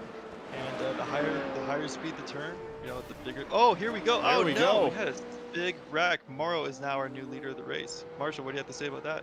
Oh, well, he's the leader of that battle. At least Mitch Morrow is going to jump up into the 4th spot. But yeah, Trevor Anderson, I don't know what the issue was there for him. He's going straight down pit road. Should have one more quick repair left if I'm counting correctly. But here we see it, Max, through turn number 8, carrying a lot of speed. Didn't even touch the curb in turn number 9. Just the back end fishtailed on him. That's exactly what happens. Crazy. We've seen that all night tonight. I've experienced it tonight as well. That's just the name of the game, unfortunately. Unfortunately so, and Trevor is going to exit the pits in the 5th spot. Should still come home for a top 5. White flag is out for Michael Nickel. Now 37 seconds clear of Andrew Bedrosian. This is going to be the performance that I think Michael has been all season prepared for here at the road courses. But way back at Imola, he won some practice races. It was clear right out of the gate that as a rookie, he was going to make an impact in this series. He's had some good performances, though. Just hasn't found his way to the winner's circle as a driver at a road course. Remember, he won all the way back at Indianapolis, but winning at Indy is very different to winning at a track as technical as Mosport. And say what you will about the attrition, say what you will about the difficulties guys have been having. Michael has made few to no mistakes. He made the one early on that put him out of the race early, but 2 more corners to go. Michael Nickel is going to cap off the most dominant drive we've seen all season. Going to pick up win number 2, become only the 3rd driver this season to do so. Turn number 10, Michael Nickel, driver of the number 23, is a race winner at the road course here in the Snowstorm Open Wheel Racing Series. He does it north of the border at Mosport. He's going crazy, getting some weaving done there, doing a little bit of celebrating there, and that's a great drive there, Max. Congratulations to him. And from your perspective, he's a guy you've run against quite a few times this season. How did you kind of see him as a driver and getting that 2nd win? What must that be like for somebody new to the series? Yeah, it's he's a great guy. I mean, we've shared a lot of conversations with each other. We've raced against each other in practice races and on track in the official sessions, and so totally deserved it. I mean, and this is what it really looks like, right, to everyone watching here tonight, is the guys that can just keep calm, stay cool out there, and also gain the respect of the other drivers on track, which is such a paramount and important thing, right? I would say that Michael has certainly earned the respect of the drivers in this series, and all of us, I'm sure, would agree to hope to keep seeing him coming back out next year in other iterations. Marshall has continued, absolutely deservingly so. I mean, he drove a perfect race. He was the top guy on the podium, and that reflects, the approach that he took and the result that he achieved. Yeah, certainly no doubt that that he ran about as perfect as anybody could have tonight, but it seemed like tonight you didn't need a perfect race, and clearly tonight, again, a full pit stop ahead for Michael Nickel. That was a drive with a little bit of room to spare. But Tanner Dignard here, don't forget about him. First podium of the season. I'm racking my brain. I don't believe it's his first in series history. It might be his second, but man, what a great performance for Tanner as well. He's a guy that's found himself in the top 5 many times this season. The 51 car is always quick, but tonight he kind of fell into a groove, I think, late in the race, faster than a lot of other guys did, figured his line out, and pays off for him tonight. First podium of the year, Max, and he's going to move up the leaderboard as well. Yeah, absolutely great. Achieving your first podium is something that, especially of this season, because we had a bit of a break between the last season and this one. So achieving the first podium of the season, for some guys, the first podiums at all, it's a great feeling, and it's a lot of fun to be given the microphone and to get your 3 questions by Marshall is something that I always look forward to when I'm on the podium, and I love seeing guys podium for the first time because that's what makes all of this really worth it. Right, you give people that drive and that passion when they podium for that first time, and now look at him. He gets to sit here, thank his sponsors, gets to talk about what made the race from his perspective, and he earned it. And I think that's awesome to see, and it's something I always like to support. Well, very well put there. And I just went back actually to last season's records, and no, this is the first career podium for Tanner Dignard. So congratulations to him. And yeah, what a night here. And in terms of, again, final result is so exciting. Andrew Bedrosian, that's a pretty sweet roll and burn out there for him. But yeah, certainly I think tonight was not the race a lot of people were expecting or hoping for when we came to Mosport tonight. But for those guys that could really figure their stuff out and do it on attrition, they certainly benefited. Michael Nickel, your race winner, as we see your final results tonight at Mosport by 40 seconds. The final result clear of Andrew Bedrosian, who after earlier on qualifying in 10th, coming 8 spots through the field all the way back to 2nd, I think very easily without that final incident could have even gone for the win all the way back from 10th. So the further back qualifying position will not hurt him, and that'll absolutely benefit his championship contenderhood. In the 2nd and 3rd spots, so that's Bedrosian, and then Tanner Dignard, again, first career podium for Tanner. Congratulations to him. Well, I can't wait to talk to him in just a moment. Mitch Morrow there in 4th. Earlier on was leading after Max left the race, and it seemed like it was going to be smooth sailing for him. Was at one point 25 seconds to the good of 2nd place, and then just, again, that incident we saw from almost everybody else came back to bite him, and as a result, he will finish in 4th. Trevor Anderson finishes in 5th there in the 25 car. And Dan Skilton just behind him, one of 3 drivers to finish a single lap down, and one of only 7 to finish the race. Dan Skilton, not a bad finish in the end, actually, whatsoever. And David Lakey as well, finishing in the 7th spot. Jack Hillier, a season best finish for him. Not the best he's run. You remember he was briefly leading at Indianapolis earlier this year, but the best finish of the year for him, all the way up in 8th. So definitely won the battle of attrition there with a lot of guys. Got exactly 1 lap ahead of Fred Zufelt, and that was all he needed for 8th. So congratulations to Jack. Great job there for the 44 car. Then it's Fred Zufelt finishing in 9th. Christopher Mitchell finishing in 10th.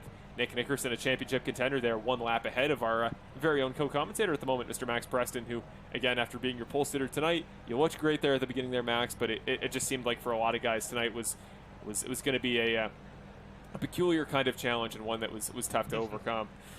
David Paxton, they're going to finish in 13th, just ahead of Marshall Crocker Sr. in 14th. Justin Lewick finishes in 15th. And finally, Rich Foligno, who was out of the race as early as lap 7, rounds off your field tonight in the 16th spot. So, crazy race tonight, Max, but we've got 3 very deserving podium sitters at the end, and now we get a chance to talk to those guys. Yeah, Marshall, I'm actually, I'm going to bow out, but I would love for, I'm totally going to listen to Tanner. He's the one that I'm really curious to listen to his interview. So I'm going to say, well done to all the podium drivers, Mr. Nickel, Mr. Bedrosian, and especially Tanner Dignard. So I want to give him a specific shout out. But Marshall, good luck on the questions. Good luck on the interview. Happy to have joined you for the last couple laps of this race. And don't you worry, I'm looking forward very much so to the next one, and I'll be there finishing that race for sure. Awesome, Max. Really appreciate it, man. Great to have you there for the last couple laps of that race, because the fewer cars we have, the more paramount it becomes. We have something to talk about. So it was great to get your perspective tonight, man. And I have absolutely no doubt you'll be back in the running for next week. And seeing the pace you had tonight, would not be surprised at all if you won your first race of the season in the finale. So best of luck. Have a great week, Max. And yeah, we'll talk to you soon. Take care, man, and happy to have joined you. So shout out to all the viewers tonight, and can't wait for the next one. Take care, guys. There you go. Awesome to get a chance to talk there with Max Preston, get his perspective, and always great to have him in the booth. Very well spoken, and clearly tonight as the pole sitter, he was a very good guy to go to for some factual info on what the experience is like here at Mosport. Here we go. First interview of the night. And it is with a first-time podium sitter, Mr. Tanner Dignard. He is ready in the commentary booth, and what a drive for him. Let's get him in here. Hey, Tanner, Marshall, up in the broadcast booth. You got a copy? I'm clear. Tanner, it is great to talk to you, man. It's been a couple years in this series. You've been running with us for a long time, and you were absolutely one of the most consistent drivers out there tonight. And as a result, first career podium, man. What's it feeling like? What's the experience been through the series, and just what did it take tonight to conquer the terrifying attrition tonight at Mosport? Man, like I don't know. I'm just so excited right now. Almost won it at Indy, but David stole that at the end there. It's pretty close, and yeah, just the start wasn't too great with that little spin there, but overall, yeah. Yeah, just talk it through a little bit. You know, having that early incident. Did you change your driving style at all after those early troubles? You know, what did it take tonight to run consistently? Because it seemed like you were able to constantly run the lap times you were much better than everybody else without making mistakes. So what part of your driving style or what sort of approach were you taking that you think made you so consistent? 100%, yeah. After the crash, I definitely was taking it a little more cautious there because, like, the tires, they were just shredded at the end there. I was literally lifting like 2 seconds after every corner, and yeah. Yeah, it definitely looked like it was not easy to manage tonight, but you do, Tanner, and again, you came very close to a podium last season in a race at Iowa in season 1 of the Snowstorm Series, but you come back. You've always been pretty good at getting top fives, rattling off good points performances, but tonight you find your way into the top 3, and I think it was absolutely on merit. So what does the future hold? What's the goal been for you so far this season, and do you feel like you've improved quite a bit over the course of the season? The goal would definitely be top 5 and above. I got a new wheel here, and holding up pretty well, so yeah, podium is definitely one of the nice things here. And now two races left to go this season, then of course we'll be back, and we're going to make some changes for next season, absolutely, for season 3 of Snowstorm, but we are absolutely going to be so excited to have you back for that. But 2 races left to go in this season for 2022. We go to next week at Auto Club. We're back in the same package that you ran at Indianapolis, where, as you said, you did almost win it. And then in 2 weeks, we're going to Circuit Gilles Villeneuve, the Canadian GP. Don't know how familiar you are with that track, but is there any chance we're going to see that 51, if not back on the podium, at least consistently in the top 5 in the next 2 weeks? 100%. At the oval, you never know what's going to happen. It's all crazy up in those ovals. But road course, I've never raced there. I don't think I have it downloaded, but we'll see. That's what I like to hear. Well, Tanner, congratulations, man. I'm so glad you're excited, man. We'll let you go celebrate in a second, but you get the honor everybody does in the broadcast booth. If you want to have any shout-outs you want to give, anybody watching you at home, friends, family, if you want to talk about any sponsors you got, anything you want to shout out, now's your time, man. My mom, my dad, my sister, they watch every race here, and yeah, I'm stoked. That's awesome, Tanner. Congratulations, man. Go celebrate. I can't wait to see what you do with the rest of your season. And just, yeah, genuinely tonight was not an easy track. So the fact that you conquered as well as you did is incredibly impressive, man. Thank you, Marshall. There you go. Congratulations to Tanner Dignard, man. He is a really well-spoken guy. He's quick about it. He's quick and snappy, and that's what we like to see. So Tanner finishing only 4 seconds back of this guy, Andrew Bedrosian, who is going to be your series points leader coming out of tonight. That is an impressive drive, if you ask me, and hopefully the start of a long series of great performances of this quality. Now on to Andrew Bedrosian. Let's just get his information up, and we'll go to your second interview of the night with second-place finisher, driver the number 5. Almost ready.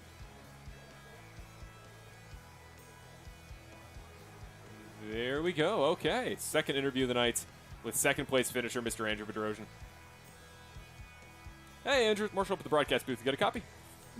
Like, I was wondering where the hell he was for, like, all practice. I was just like, usually he joins with, like, 30 minutes. Okay.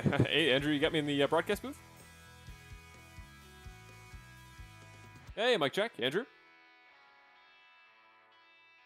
Okay, not sure if Andrew has connection. He jumped back out. Hey, Andrew, Marshall up in the broadcast booth. You got a copy?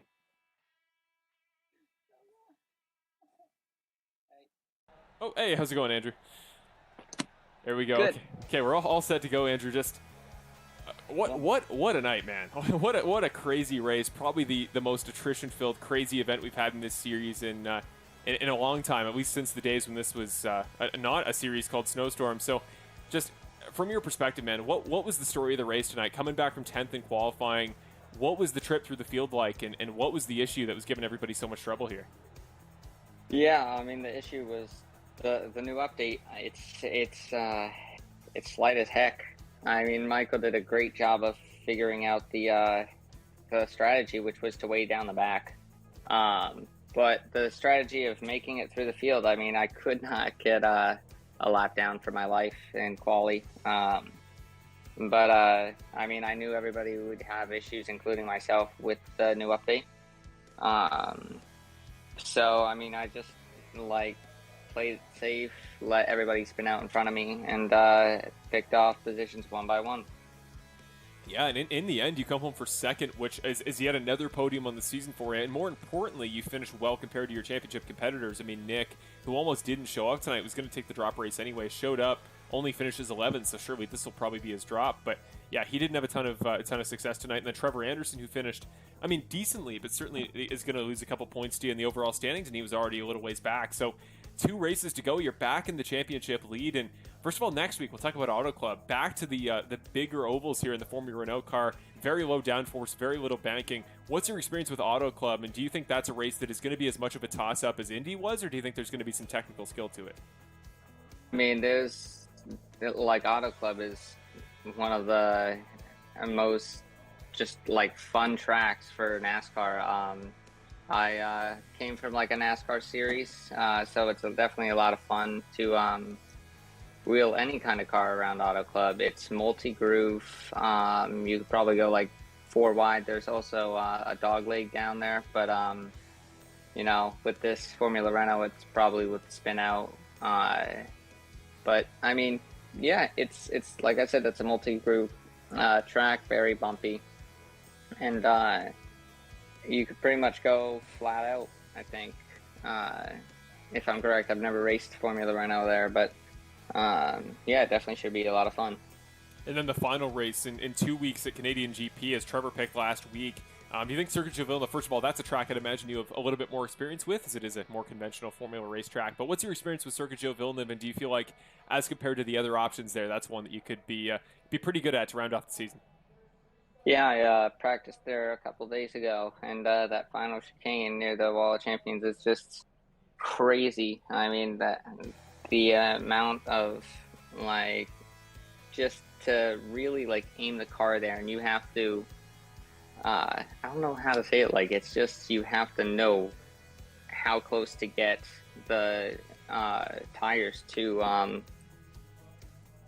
ride the curves, because there are turtle bumps there where it can definitely just make the car set off, and it can easily go into the Wall of Champions. But it's a very, very fast-paced racetrack, and definitely going to have a lot of people on edge, especially if the cars are still like this in 2 weeks. It's going to make it even more difficult. Yeah, let's hope they make a couple of changes here. The rear end just way too light tonight. It was you could see it on every single car here. Even the leaders would go around, and it was clearly brutal to deal with. So you conquered through. You persevered better than most, and as a result, you come home second. As you said, Michael did a great job adapting, but to a very similar extent. So did you. Again, best points of any championship contender tonight. You're back in the series points lead, and just that's pretty much all you can ask for with only 2 races to go this season, en route to potentially your first championship in this series. But now we'll throw it to you. You know the deal. Any friends and family you want to shout out at home? Any sponsors you want to mention? Anything you want to talk about? Now's your time to do so. Yeah, I want to thank Stamos Realtors, JP West Photo, the Bedford School, the Kings of Pop Culture. Really want to thank you for putting this all together. It's been a really great season. Great turnout with all the drivers, a lot of driver talent. And really want to thank my friends and family for watching. My girlfriend's been real great this season with supporting me. I also want to thank my parents for watching. So. Awesome. Well, thank you very much, Andrew. Again, I'm sorry that tonight's race turned out and the way it did early on for you there in qualifying, but then you worked your way through, you got it figured out, and as a result, you come home in second. So I wish you the very best of luck in the final 2 weeks of the season, and yeah, these are going to be the important ones. So best of luck in your championship pursuit. We'll see you next week. All right. Thanks, Marshall. There you go. Your interview with second place finisher, highest of the championship contenders, Mr. Andrew Bedrosian, who, as I've said, does take over the championship points lead. What a night it was for everybody. And the fact that, again, that we have a track where Andrew qualified in 10th should tell you everything you need to know about how tricky it was. But now to your final interview. Let's just get his graphic all set up here. There we go. Oh, we're going to jump away as Andrew's feed leaves the screen. Back to your final finisher. There he is. We, unfortunately, for whatever reason, I realized as of tonight, we do not have a proper graphic for your race winner here at Mosport, the proper text, but we put something together in the brief moment I had before the interview here, so we are ready to go. And we have 2 eyes in the word in. But there we go. Now we are ready into your final interview tonight, the second winner's interview of the season, the second interview period for Michael Nickel. Both his podium finishes have been wins. Let's get him in the broadcast booth. Hey, Mitch Marshall from the broadcast booth. You got a copy? Yep, I'm here. Hey, Mitch. Welcome back to the winner's circle. Second time this season, a very different venue than the first when you won at Indianapolis. But tonight was just the race of attrition. Right, this is Mitch. Michael. Mike, this is Mitch. Oh, okay. Yeah, I have made a small mistake. Okay, so, hey, Mitch, how's it going? It's going good. How are you? Hey, I'm clearly confused. It's been a crazy night like that. I was gonna say that voice sounds wrong, but it's late. Just very quickly before we head to the actual interview for your race winner tonight. Just Mitch, you finished in 4th, so honorarily you deserve one. It was a great race for you tonight, man. Early on you were leading. Just talk us through a little bit what your situation was tonight.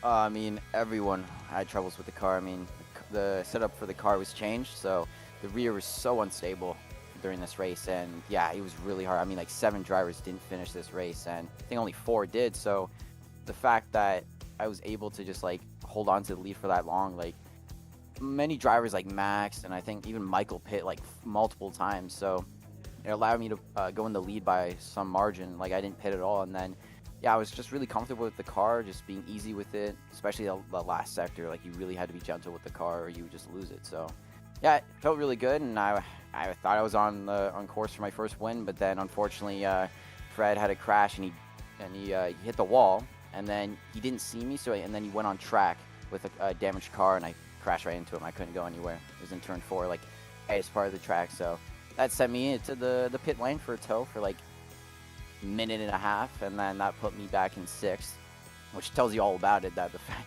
I was towed back and I was still in 6th.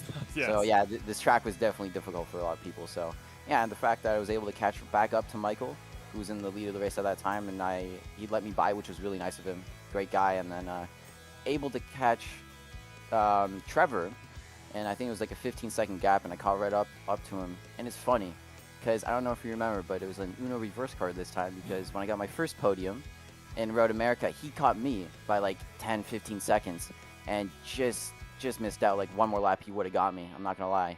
And the fact that I got him this time, which was really cool. So, but yeah, Michael did a fantastic job this race. He definitely deserved it. He kept it on track. Well, hey, thank you for turning that into a great segue for our winner's interview there. Again, sorry about the mix-up here, Mitch, but really great to get a chance to talk to you, man. And just, yeah, the pace you were showing early on there was absolutely worthy of the win. You absolutely got, no doubt about it, taken out, not by your own fault whatsoever there, heading down turn number 2. So I'm really sorry about the way it turned out for you tonight, but I have the utmost confidence you'll be back in the next couple weeks, and the pace you've had at the road courses wouldn't be a bad way to end the season to get the win in the race. The championship guys are going to be really gunning for. So again, great race tonight, Mitch. Sorry it didn't turn out the way you were hoping, but I'm completely confident we'll see you here. Wouldn't be surprised if we're talking to you next week or the week after. Yep. All right. Thank you, Marshall. There we go. Now we're going to bring in the actual race winner tonight after that brief mistake there on my part in the Discord waiting room. Here is your race winner, Mr. Michael Nickel. Hey, Michael Marshall for the broadcast booth. You got a copy? Yep. Hello, Michael. I'm sorry we made a brief mistake with who we brought in the broadcast booth, but We got nothing but positive words there from Mitch for you. Welcome back to the Victory Circle. Second win of the season, first career road course win here in the series. It was the biggest race of attrition we've seen in ages, and you absolutely buckled down and figured it out. What was it like running tonight at Mossport, and what do you think you were figuring out? What do you think you were doing approach-wise that other guys just couldn't figure it out? I really don't know. It was an insane race. I didn't know what was going on half the time. I figured out like a few minutes before the race that I should add a bit more fuel instead of what you should usually run, so you have more weight at the back of the car, and that seemed to work a bit. Yeah, definitely. I think that was what a lot of people were diagnosing later in the race, but you got to figure it out earlier than anybody. And you qualified exceptionally well as well, qualifying up on the front row there immediately. But by the time we got to turn one, you were already the race leader. So since we adopted the standing starts this season, you've seemingly been quite good at them. Do you think that's kind of been one of your strengths? And getting up in the lead in turn one, what's that like in terms of being able to focus a little bit better than being behind a bunch of cars at the start? Definitely a bit less scary than sitting behind a bunch of cars, not worrying about locking up and hitting people and ruining your race.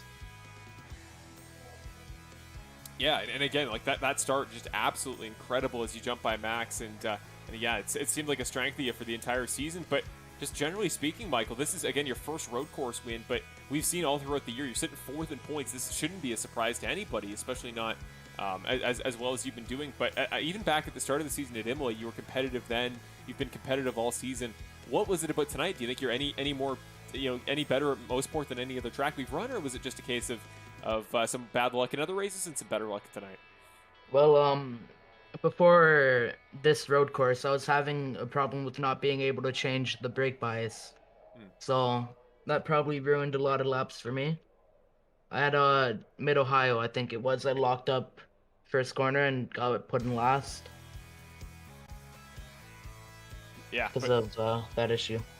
But no such issues tonight. Yeah, brake bias can always be very crucial. But having gotten it figured out tonight means you are our race winner, Michael. Congratulations, man. So great to see you here, especially as a Canadian representative winning at one of our two Canadian venues this season, the other being Circuit Gilles Villeneuve in 2 weeks. So, again, cannot give you enough congratulations, man. Second win of the season. You've become, I think, only the fifth driver to do so. So, you know what the deal is. The second time this season we've interviewed you, the second time you've been the final interview of the night. So, we'll throw it to you. Any shout-outs you want to give to friends and family, any sponsors you want to mention, anything you want to talk about.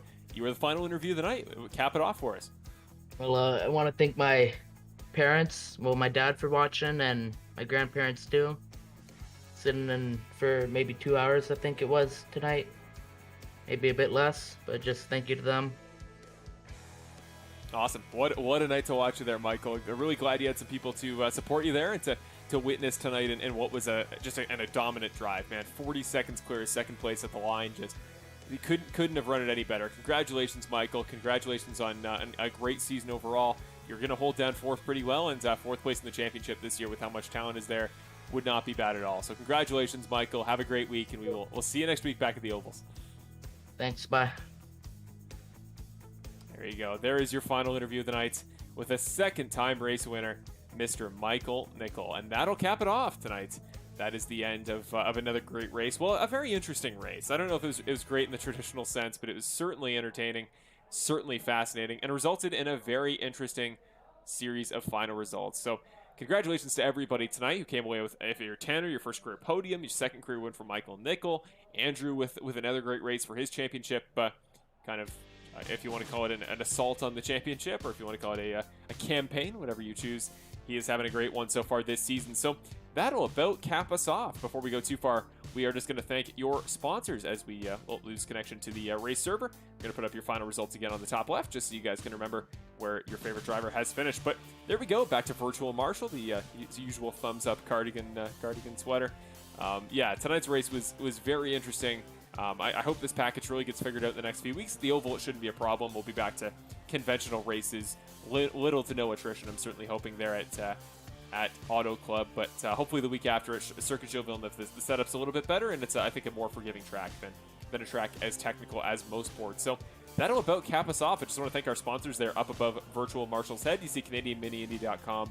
They're the biggest supporter of the series. They get the word out there about races on the weekends beforehand, and they are the reason that all of these drivers, or at least a large majority of the Canadian presence in this series, how we brought these drivers together. So Canadian Mini Indy, if you're just looking to get into rookie series karting, if you're looking to go arrive and drive, get your start into racing, that's the place to go. If you're looking to go to a higher level, start putting in the money for your own parts, there is an endless ladder system to climb up. So the more success you have, the higher you want to push yourself. There is always a place to do so. Canadian Mini Indy, go check it out genuinely. If you're in the Hamilton, Ontario, Canada area, you're looking to get started and you want to see whatever we do each and every week, if you want to make that a reality and race against a lot of the same guys you see here, that is the place to go. Thank you as always to CanadianMiniIndy.com. Go check them out. And then after that, we get to EvanWallMedia.com. As always, the guy who makes all the graphics for the series. The reason that our presentation has looked a lot more polished than my unfortunately kind of slack job, but not slack job, but it was a lack of talent, not a lack of effort, but the old graphics I used to do. So much more thankful to have Evan Wall Media joining us. So go check out his link in the description below for iRacing paints, custom numbers, anything along of those sorts. And he'll be working with me in the next couple weeks for our next season of the Bandit Racing League, Season 10, which I cannot wait for, starting in just a couple weeks. So thank you to Evan Wall, and then of course Full Send Racing Network, the channel you're watching right now. Thank you as always for supporting it. Never going to ask you guys to like, subscribe, anything like that unless you wish to. It always helps, but I totally leave that in the hands of you guys because it's a judge of quality at the end of the day, and I never understand why people tell people to subscribe or do anything like that, because it should very much be the viewer's decision. That's kind of how these things work. Anyways, that's about the end of that. Gonna briefly put up your season schedule. Only 2 more races left to go. Auto Club Speedway next week on March the 20th, and then the week after that, March 27th, your finale at the final of those 3 track options it shows, Circuit Gilles Villeneuve. With that, ladies and gentlemen, thank you for watching another really entertaining, really fascinating race, we'll call it, tonight at Mosport in the 10th round of the 2nd season of the Snowstorm Open Wheel Racing Series presented by Full Send Racing Network. Congratulations to second-time race winner Michael Nickel tonight and Tanner Dignard for his first career podium. Have a great week, everybody. Thank you as always for watching. We will see you back next week for your second Formula 1 Open Wheel oval race of the season. That race is going to be really, really genuinely incredible. Can't wait to see you guys for that next week. Until then, have a good week. Enjoy the hopefully getting warmer weather, and we will see you all very soon.